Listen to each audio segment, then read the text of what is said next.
인사드리겠습니다. 안녕하세요.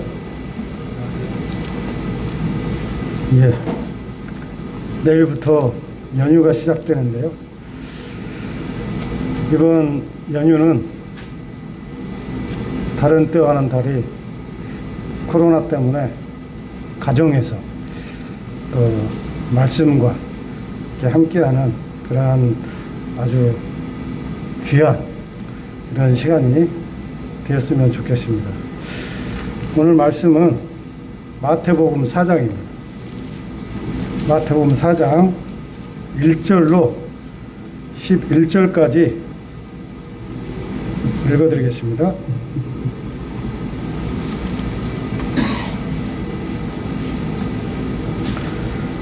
그때 예수께서 성령에게 이끌려 마귀에게 시험을 받으러 광야로 가사 40일을 밤낮으로 금식하신 후에 줄이신지라. 시험하는 자가 예수께 나와서 이르되 내가 만일 하나님의 아들이여든 명하여 이 돌들로 떡덩이가 되게 하라. 예수께서 대답하여 이르시되 기록되었으되 사람이 떡으로만 살 것이 아니요 하나님의 입으로부터 나오는 모든 말씀으로 살 것이라 하였느니라 하시니, 이에 마귀가 예수를 거룩한 성으로 데려다가 성전 꼭대기에 세우고 이르되 내가 만일 하나님의 아들이여든 뛰어내리라. 기록되었으되 그가 너를 위하여 그의 사자들을 명하시리니 그들이 손으로 너를 받들어 발이 돌에 부딪히지 않게 하리로다 하였느니라. 예수께서 이르시되 또 기록되었으되 주 너의 하나님을 시험하지 말라 하였느니라 하시니, 마귀가 또 그를 데리고 지극히 높은 산으로 가서 천하 만국과 그 영광을 보여 이르되 만일 내게 엎드려 경배하면 이 모든 것을 내게 주리라. 이에 예수께서 말씀하시되 사탄아 물러가라. 기록되었으되 주 너의 하나님께 경배하고 다만 그를 섬기라 하였느니라. 이에 마귀는 예수를 떠나고 천사들이 나와서 수종드니라. 이 말씀은 누가복음 4장 11절에서 13절까지 동일한 말씀이 기록되어 있습니다. 이 말씀은 예수님께서 광야에서 또 거룩한 성전 꼭대기에서 또 지극히 높은 산에서 사단 마귀에게 시험을 받는 장면입니다. 예수님께서 공적 사역을 시작하기 직전에 이제 사단에게 이와 같이 시험을 받는 그 의미에 대해서 한번 살펴보고요. 그리고 나서 예수님께서 3번의 시험을 받게 되는데 이 시험을 어떻게 예수님께서 대응하시는가, 또 어떻게 이 시험을 승리하시는가, 이러한 부분을, 교훈적인 부분을 교제하고자 합니다. 예수님께서 유다 베들레헴에서 탄생하셔서 30년의 세월을 나사렛에서 사십니다. 이제 때가 되어서 요단강에서 침례 요한에게 침례를 받으시고 이제 물에서 올라오실 때 그 하늘문이 열리고 성령이 비둘기같이 자기에게 임하셨습니다. 그리고 이제 하늘에서 소리가 나기를 이는 내 사랑하는 아들이요 내 기뻐하는 자라고 이제 아버지 하나님으로부터 소리를 들으셨습니다. 그리고 난 후에 이제 예수님께서 성령에 이끌려서 광야에서 이제 시험을 받는 모습으로 마태복음 4장이 이제 시작되고 있습니다. 주님은 구약의 여러 선지자들이 예언을 했습니다. 여자의 후손으로 또 처녀의 몸으로 잉태되어서 죄 없는 이 같은 모습으로 하나님의 아들로 또 완전한 인간의 모습으로 인성과 신성을 지닌 몸으로 이 땅에 이제 오셨습니다. 이제 주님께서 이 땅에 오셨는데, 이 땅에 오신 이유가 저희들의 인생의 가장 근본적인 이 죄의 문제를 해결하기 위해서 이 땅에 오셨고요. 이제 그 부분을 주님께서 공생의 마지막 부분에서 십자가를 통해서 피 흘려 죽으심으로 그 죄를 사하셨습니다. 이제 구속을 이루시고 완성하셨습니다. 그렇다면 예수님께서 이 공적인 사역을 시작하기 전에 성령께서 왜 예수님을 광야로 이끄셔서 사단에게 시험을 받도록 이렇게 허락하는가, 안내하는가? 그리고 하나님께서 이 시험을 왜 허락하는가? 이러한 부분들이 의문이 들 수 있습니다. 이런 부분을 잠깐 제가 배운 대로 교제를 좀 해보겠습니다. 이제 하나님께서는 완전하시고 의로우신 예수님을 준비하셨고, 이제 마귀의 시험을 통해서 예수님이 어떠한 분이신가, 얼마나 의로우시고 죄가 없으시며, 또 이 죄가 없을 뿐만 아니라 이 죄와 전혀 상관없는, 죄를 지을 수 없는 이러한 분이심을 이제 시험을 통해서 입증하기 위해서 시험을 허락하신 것으로 이렇게 이해를 했습니다. 왜냐하면 예수님께서 만약에 이 시험을 통해서 조금이라도 죄가 있거나 또 마귀의 시험에 빠진다면은 그야말로 주님의 공생의 이 사역, 십자가의 죽음이 물거품이 될 뿐만 아니라 십자가의 사역이 아무런 의미가 없게 되기 때문에 이 시험을 통해서 주님이 얼마나 죄가 없으시고 얼마나 완전하시고 얼마나 의로우신 분인가를 이제 이 시험을 통해서 하나님께서 허락하셔서 입증을 하는 이와 같은 의미가 있다고 생각합니다. 인간의 첫사람 아담은 하나님께서 창조하신 그 에덴 동산에서 시험을 받는데요. 에덴 동산은 사람이 살기에 아주 최고의 환경이었습니다. 왜냐하면 죄가 들어오지 않았고요.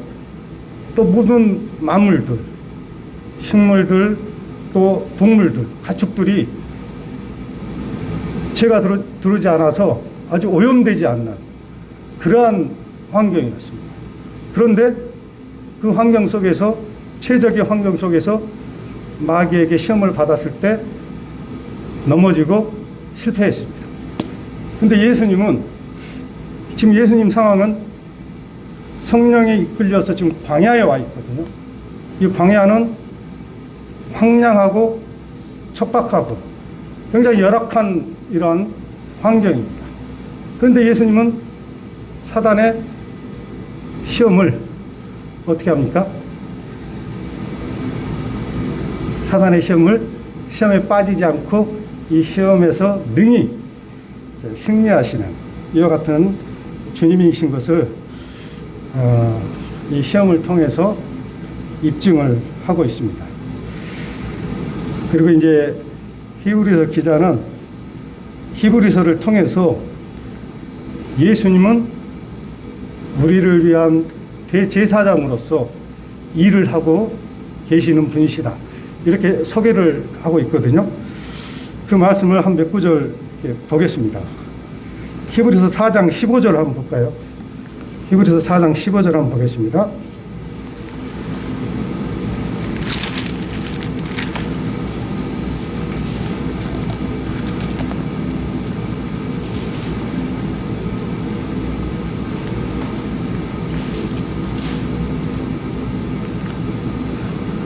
우리에게 있는 대제사장은 우리의 연약함을 동정하지 못하실 리가 아니요 모든 일에 우리와 똑같이 시험을 받으신 이로되 죄는 없으시니라. 조금 앞으로 가셔서요. 2장 18절 보겠습니다. 히브리서 2장 18절. 그가 시험을 받아 고난을 당하셨은즉 시험 받는 자들을 능히 도우실 수 있느니라. 여기 보면은 모든 일에 우리와 똑같이 시험을 받았지만 제 가운데 빠지지 않으신 분이시고요. 또 그럴 뿐만 아니라 시험 받는, 우리와 동일하게 시험 받는 자들을 동정하시고 채울하시고 도우시고 또 중보 기도하시는 이와 같은 대제사장이심을 성경은 우리에게 말씀해 주고 있습니다. 그리고 대제사장으로서 지금도 우리를 위해서 일하고 계시는 이와 같은 분으로 히브리서 기자는 말씀을 해주고 있습니다. 그러면은 마태복음으로 다시 넘어가셔서요. 예수님의 첫 번째 시험 보도록 하겠습니다. 3절 시험하는 자가 예수께 나와서 이르되 내가 만일 하나님의 아들이여든 명하여 이 돌들로 똑덩이가 되게 하라. 여기 이제 2절에 보면은 먼저 마귀는 40일 동안 굶주린 줄이신 예수님 앞에 다가옵니다. 다가와서 시험하고 도전합니다. 40일을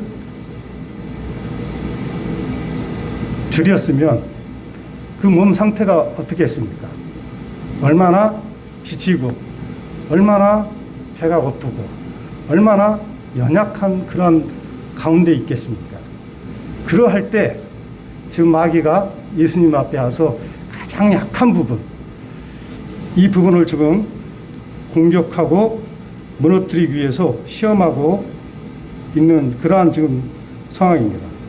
지금 예수님은 40일을 줄이셨기 때문에 육체적으로 굉장히 지금 먹을 것이 사실 필요할 것입니다. 먹을 것이. 배가 고프니까. 그 상황을 너무도 잘 아는 이 마귀가 그걸 이용해서 이 돌을 떡덩이가 되게 하라고 지금 도전하는 것입니다. 이제 여기서 저희가 기억해야 될 것은 지금 예수님은 완전한 사람으로서 육체에 대한 시험을 받고 있는 그러한 상황이거든요. 사람들이 느끼는 것을 동일하게 느낍니다. 예를 들어서 배고픔, 목마름, 그 다음에 피곤함, 그 다음에 아픔, 그 다음에 고통, 슬픔, 이런 것을 저희와 동일하게 느끼시는 분이십니다. 40일간 예수님께서 굶주리셨기 때문에 지금 예수님께 무엇이 필요하겠습니까? 양식이죠. 양식, 떡. 좀 더 나가보겠습니다. 내가 만일 하나님의 아들이어든, 여기 사단은 먼저 하나님의 아들이라는 전제 조건을 제시합니다. 이 말씀은 어떤 의심을 불러일으키게 하는 것보다는 예수님이 하나님의 아들이 아니었다면 굳이 이런 표현을 하지 않았을 것입니다. 하나님의 아들이기 때문에 이 돌을 떡덩이가 되게 해보라는 것입니다. 이 말이 굉장히 교묘한데요. 이 조건에 응하지 않으면 하나님의 아들이 아니라는 것을 이게 강조하기 위해서 이런 표현을 한 것으로 보이고요. 예수님은 보리떡 물고기와 물고기 2마리로 5,000명, 4,000명을 먹이시고 또 12광주리에 남게 하신 이런 이적을 행하신 분이십니다. 그리고 이제 3장에 보면은, 마태복음 3장에 보면은 하나님은 돌들로도 능히 아브라함의 자손이 되게 하실 수 있는 이와 같은 능력이 있으신 분이시거든요. 그래서 이 마귀가 제안했던 돌이 떡덩이가 되게 하라, 이것은 예수님한테는 어려운 일이 아니에요. 굉장히 쉬운 일입니다. 지금 그것을 얘기하거든요. 쉬운 일이고 할 수 있는 일입니다. 그것을 해보라는 거죠. 근데 만약에 예수님께서 이 마귀의 요구에 응했다면 예수님도 저희와 별반 다르지 않는 동일한 연약한 인간에 불과한 것임을 아마 입증했을 것입니다. 그런데 예수님은 그렇게 하지 않으십니다. 예수님께서는 기록된 말씀으로 마귀의 시험을 물리치셨습니다. 보겠습니다. 4절.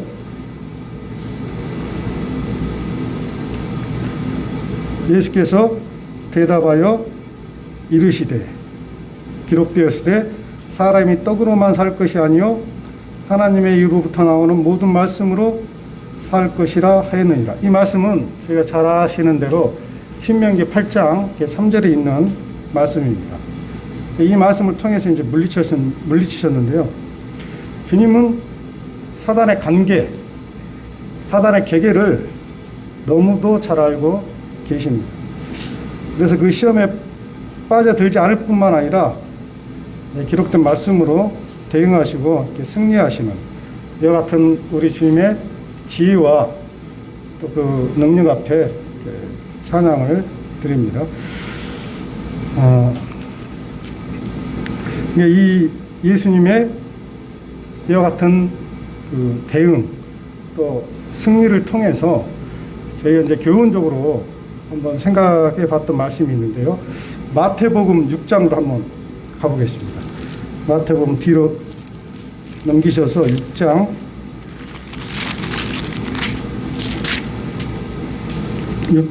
25절.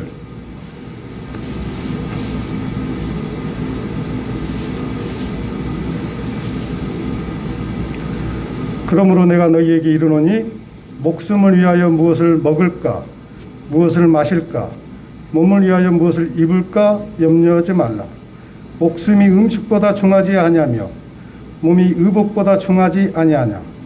공중의 새를 보라.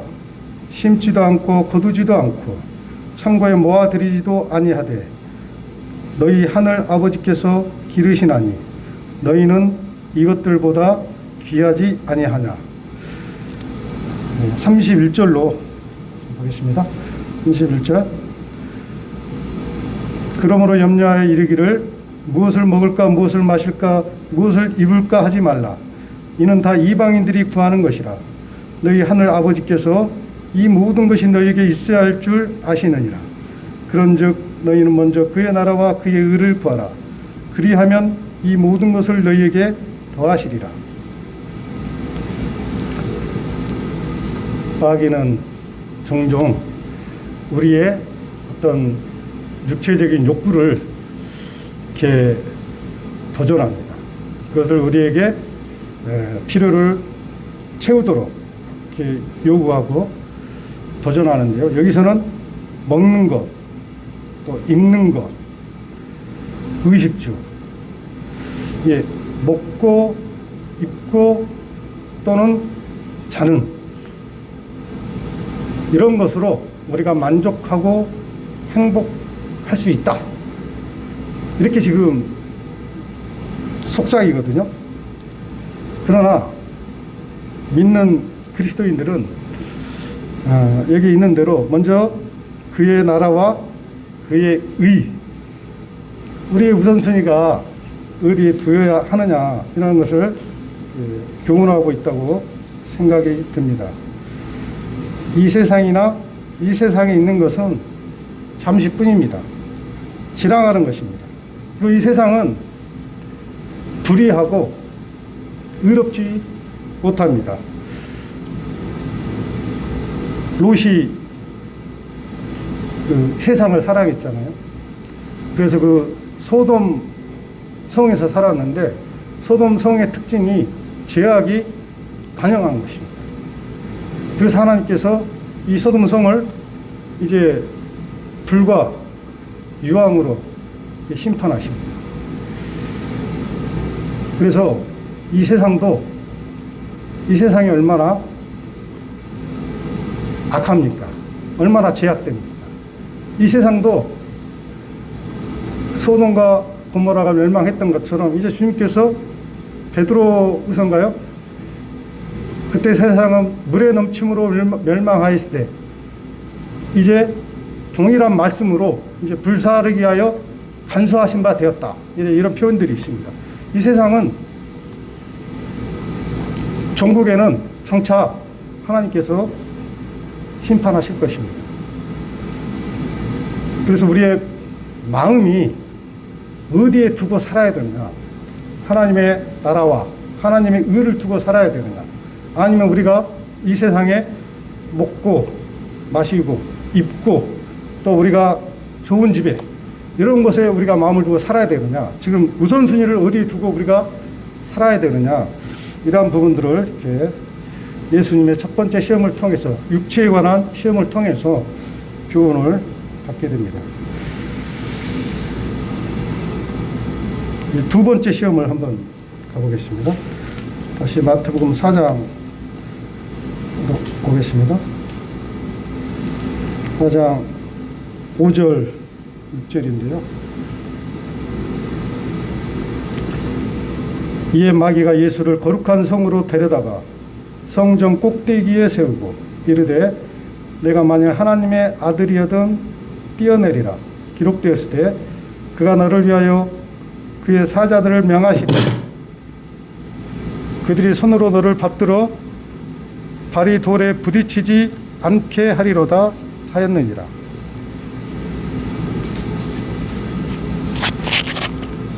마귀가 예수님을 거룩한 성전 꼭대기에 세우고 뛰어내리라고 이렇게 말합니다.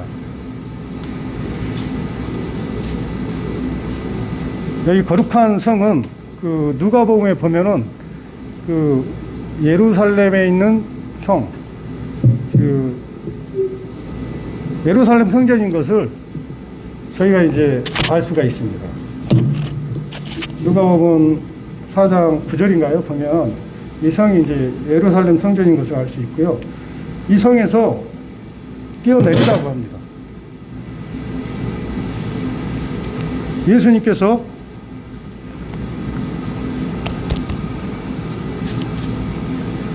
첫 번째 시험에서 이제 기록된 말씀으로 마귀를 물리치니까 이제 이 마귀도 예수님은 흉내내어서 기록된 이 신명기 말씀을 통해서 시험하고 도전을 합니다. 그래서 시편 말씀을 인용해서 한번 뛰어내려 봐라. 뛰어내리면 천사들이 받들어서 이 발이 돌에 상하지 않을 것이다. 이렇게 이제 부추기는 시험이거든요. 보통 사람들이라면 그 높은 그 성전, 높은 꼭대기에서 건물, 정확히는 모르겠지만 한 5, 6층 이상 되겠죠. 예루살렘 성전이 뭐 5, 7, 8층. 보통 사람이라면 거기 위에서 뛰어내리면 어떻게 됐습니까? 심하게 다치거나 죽거나 할 거 아니에요? 근데 예수님이 뛰어내려서 덤블링 하듯이 천사가 받아서 이 발이 상하지 않는다면 이제 사람들로 하여금 어떻게 했습니까? 환호를 할 거 아니겠어요? 많은 사람들이 저분은 메시아다. 환영하고 그분을 높일 것입니다. 이 시험은 예수님의 어떤 명예심에 관해서 시험을 한다고 생각이 됩니다. 그리고 사단은 그 시험할 때 언제나 그 하나님의 말씀을 빼거나 더하거나 또는 하나님의 말씀을 이렇게 비틀어서 이렇게 시험을 하게 되거든요. 저희가 잘 아는 대로 하와가 마귀에게 시험을 받을 때 참으로 먹지 말라 하더냐, 이렇게 약간 말씀을 교묘하게 비틀입니다. 비틀어서 시험하고 때로는 말씀을 빼기도 하고 또는 말씀을 더하기도 해서 이제 시험을 하는데, 여기에 한번 보겠습니다. 시편, 이 말씀이 시편 91편에 있는 말씀이거든요. 시편 91편을 한번 가보겠습니다.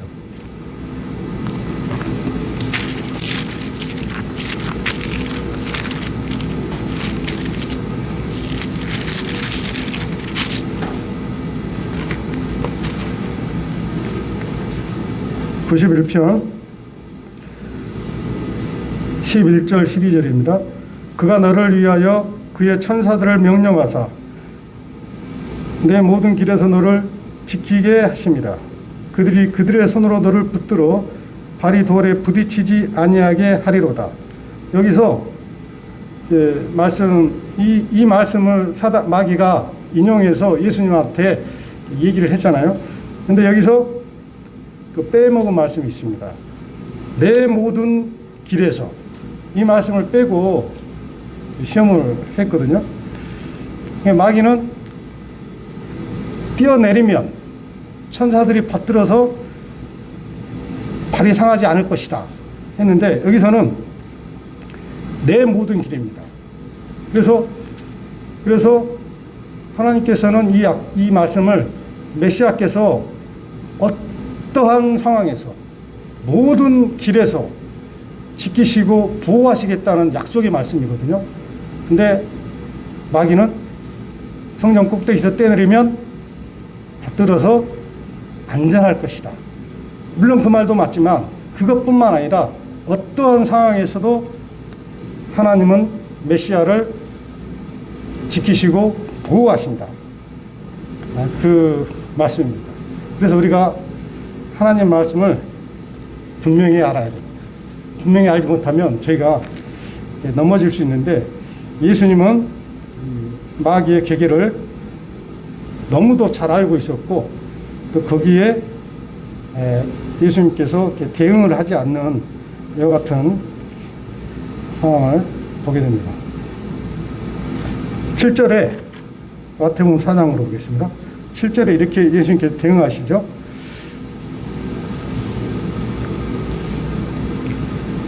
예수께서 이르시되 또 기록되었으되 주 너의 하나님을 시험하지 말라 하였느니라. 이 말씀은 신명기 6장 16절을 통해서 하나님 말씀으로 이렇게 물리치십니다. 예수님조차도 시험 받을 때 어떤 자신의 어떤 감정대로 대응하지 않고요, 기록된 하나님의 말씀대로 물리쳤음을 보게 됩니다. 우리도 어떤 어려운 일이 닥칠 때 있잖아요. 뭐 재난이 닥칠 수도 있고, 그럴 때 우리는 당황합니다. 어떻게 해야 될지 당황하고 어찌할 바를 잘 이렇게 모릅니다. 그 상황에서 우리는 빨리 빠져나오기를 이렇게 바라죠. 그런데 하나님께서는 우리에게 그런 상황에서 우리에게 바라는 게 무엇일까요? 그냥 빨리 빠져나와서 편안하게 있기를 바랄까요? 하나님은 우리가 하나님의 말씀의 원리에 따라서 하나님 말씀을 의지하는 가운데 주님의 도우심을 통해서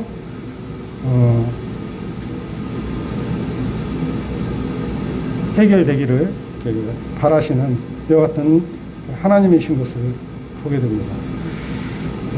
이 말씀을 통해서 예수님은 언제나 말씀의 원리를 따라서 인도함을 받았고 승리하신 이와 같은 주님이신 것을 보게 되고요. 저희가 그 연대기 성경 욥기를 쭉 다 읽었는데요. 이제 출애굽기를 읽고 있는데 그 욥기를 보면서 제가 좀 느꼈던 것을 잠깐 보겠습니다. 여기 시험과 관련된 거라서 욥기 1장 1절에 보면 욥기로 한번 가보겠습니다.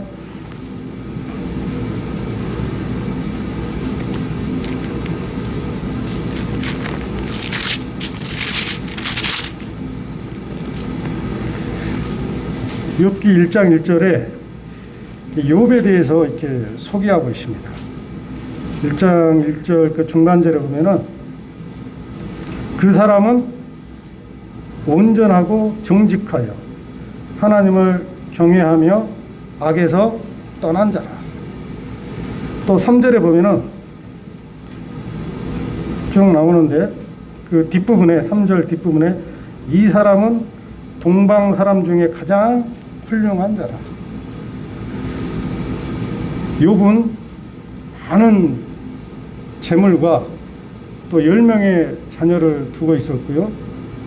또 하나님을 경외하고 악에서 떠난 정말 부족함이 없는 영적으로나 또는 육적으로나 이렇게 모든 것을 갖춘 사람처럼 이렇게 보입니다. 그리고 정말 그는 부유하고 거부로서 이렇게 살고 있었던 것으로 보입니다. 많은 사람들이 부러움의 대상이 되잖아요. 정직하고 하나님을 경외하고 또 하나님을 잘 섬기고 또 물질적으로도 이렇게 부족함이 없이 사는 그렇게 살고 있었는데 사단이 이제 하늘에서 하나님께 이제 충동질을 하잖아요. 그로 인해서 이제 하나님께서 그 시험을 허락하십니다. 사단에. 이제 욥이 당하는 그 고난의 깊이 이걸 보면은 정말 상상하기 어렵고 감당하기 어려운 이와 같은 그 시험인 것을 보게 됩니다. 욥이 가진 재물, 소, 양, 낙타, 암나기, 종들 하는 이러한 가축, 동물, 종들까지 이제 하루아침에 다 잃어버리잖아요. 그뿐 아닙니다. 10명의 자녀가 있었잖아요. 어느 날 큰 바람, 태풍 같은 바람이 갑자기 몰려왔던 것 같아요. 갑자기 큰 바람이 대풍이 몰려와서 그 자녀들이 있는 그 집을 덮쳤습니다. 집이 무너졌죠. 10명의 자녀를 하루아침에 다 잃었습니다. 한 자녀만 잃어도 부모의 가슴이 미어지잖아요. 근데 10명의 자녀를 하루아침에 잃었을 때 그 욥의 심정이 어떠했겠습니까? 근데 여기 보면은 1장 22절 보겠습니다. 이 모든 일에 욥이 범죄하지 아니하고 하나님을 향하여 원망하지 아니하니라.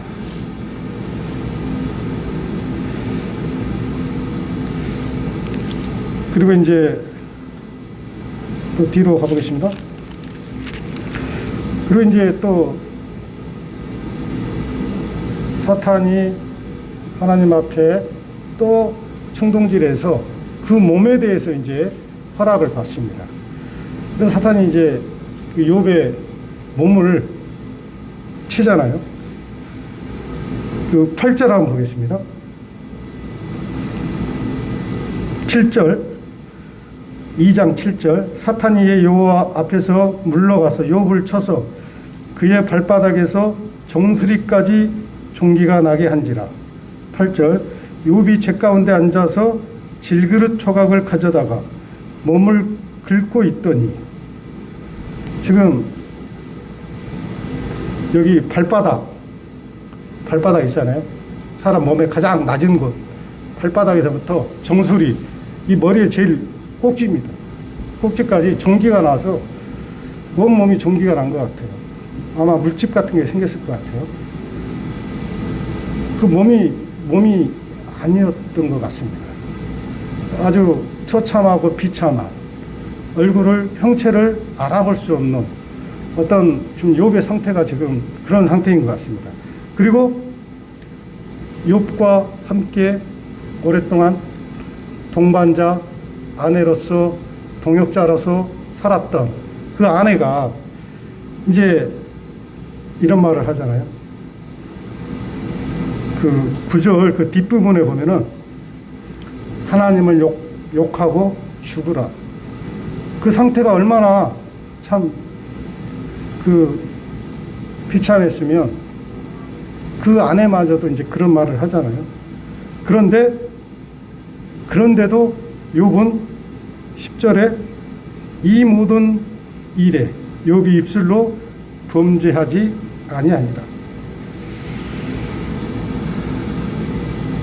참 저는 욥을 보면은 참 제 자신이 얼마나 하나님 앞에 이렇게 약한가, 얼마나 믿음이 없는가. 저 같으면요 하나만 쳐도 벌써 넘어졌을 것 같아요. 정말 욥의 100분의 1도 못 갔을 것 같아요. 근데 욥은 하나님을 경외하고 하나님의 기뻐하심을 구하는, 정말 하나님의 어떠하신 분임을 드러내는 이러한 어떤 그 예수님이 걸어갔던 그런 본을 보여주는 것 같습니다. 하나님이 우리에게 바라는 것은 하나님을 경외하고 또 하나님을 의지하고 하나님의 말씀 가운데 거하는 삶, 이런 것을 원한다고 생각이 들었습니다. 세 번째 시험을 가보겠습니다. 세 번째 시험, 마태복음 4장입니다.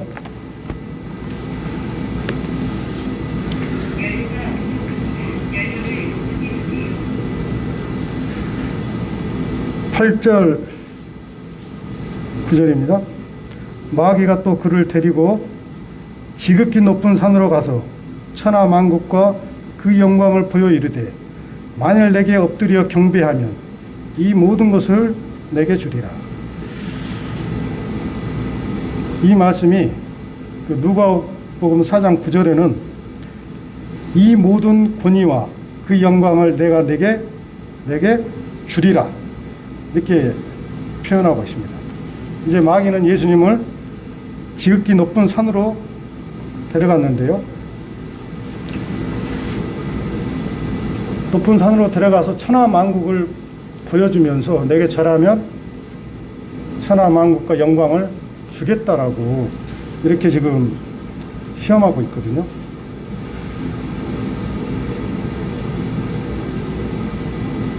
이 사단의 이 시험의 의도가 무엇인가를 생각해 볼 때, 절하면 주겠다. 그리고 여기서 지극히 높은 산으로 데려갔는데, 여기 산은 어떤 산일까요? 이 높은 산에 올라가면 천하 만국이 보입니까? 여기서 말하는 이 산은 어떤 물리적인 산이라기보다는 그 어떤 마귀의 능력을 통해서 환상적으로 이런 것을 보여준 것으로 이렇게 보여집니다. 그래서 저라면 영광을 주겠다. 천하 만국을 주겠다. 이 말씀은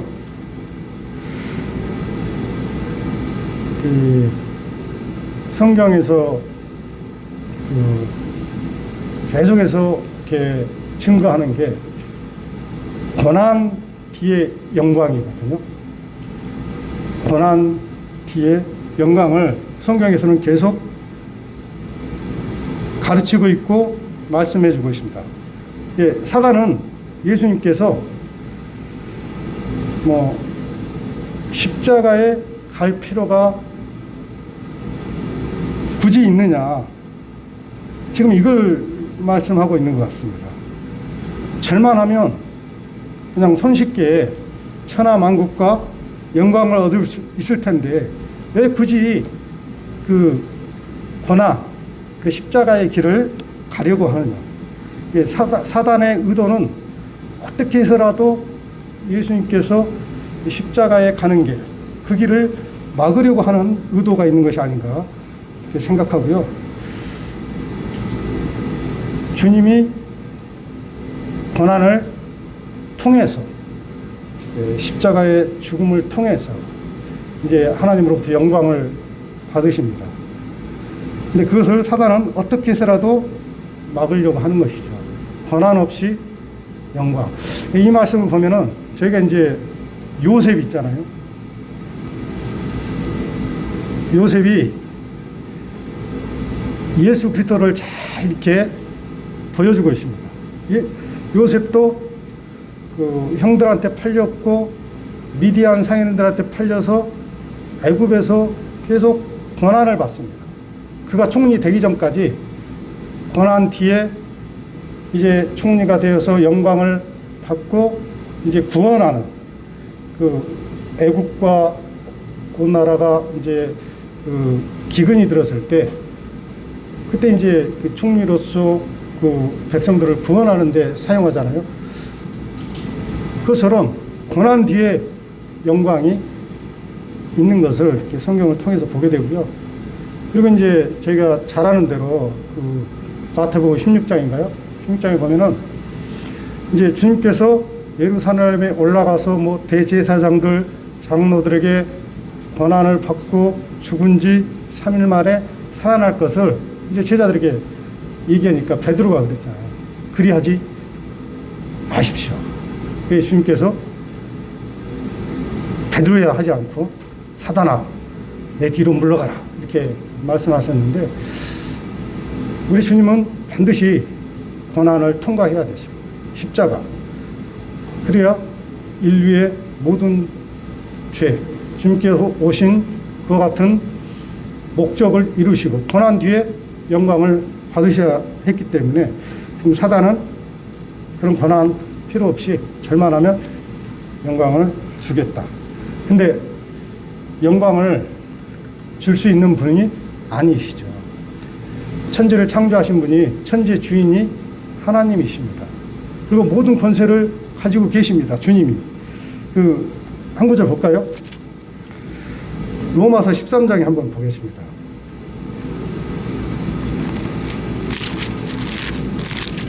로마서 13장 1절에 보면은 각 사람은 위에 있는 권세들에게 복종하라. 권세는 하나님으로부터 나지 않음이 없나니 모든 권세는 다 하나님께서 정하신 바라. 이 모든 권세는 다 하나님께서 정하신 것입니다. 그리고 모든 권세는 다 하나님께로부터 나왔습니다. 그리고 앞으로 넘기셔서 요한복음 17장인가요? 요한복음 17장에 한번 가보겠습니다.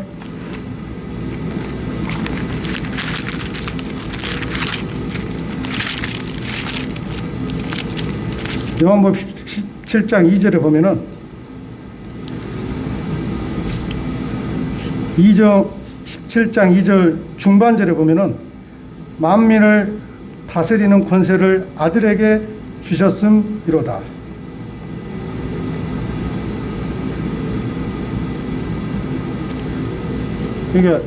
그러니까 하나님께서 모든 권세를 가지고 계시고요. 또 그 모든 권세를 여기 아들 하나님께 주셨습니다. 사단이 영광과 천하 만국을 준다는 것은 이것은 거짓인 것입니다. 속이는 것이고요. 말이 안 되는 것입니다. 이와 같이 다시 넘어가 보겠습니다. 마태복음 마무리를 해야 될 것 같네요. 시간이 10절에 예수님의 대답, 예수님의 대응이 나와 있습니다. 엎드려 경배하면 이 모든 것을 내게 주리라. 예수님의 대답. 이에 예수께서 말씀하시되 사단아 물러가라. 기록되었으되 주 너의 하나님께 경배하고 다만 그를 섬기라 하였느니라. 우리의 경배의 대상이 누구이겠습니까? 우리를 사랑하시고 우리를 죄 가운데 구원하신 유일하신 우리 주 예수 그리스도가 아니겠습니까? 우리는 그분을 마음을 다해서 목숨을 다해서 뜻을 다해서 힘을 다해서 사랑하고 섬겨야 마땅한 이러한 존재들인 것을 이 말씀을 통해서 살펴보았습니다. 시간이 됐기 때문에요. 이상 줄이겠습니다. 준비한 것을 많이 못했는데요. 각자 그 4장 1절에서부터 11절 이 말씀을 묵상하시면 정말 놀라운 영적 의미와 교훈들이 있습니다. 제가 다 교제는 못했지만 각자 이렇게 묵상하시다가 주님으로부터 교훈을 받게 되시기를 바랍니다. 예, 감사합니다.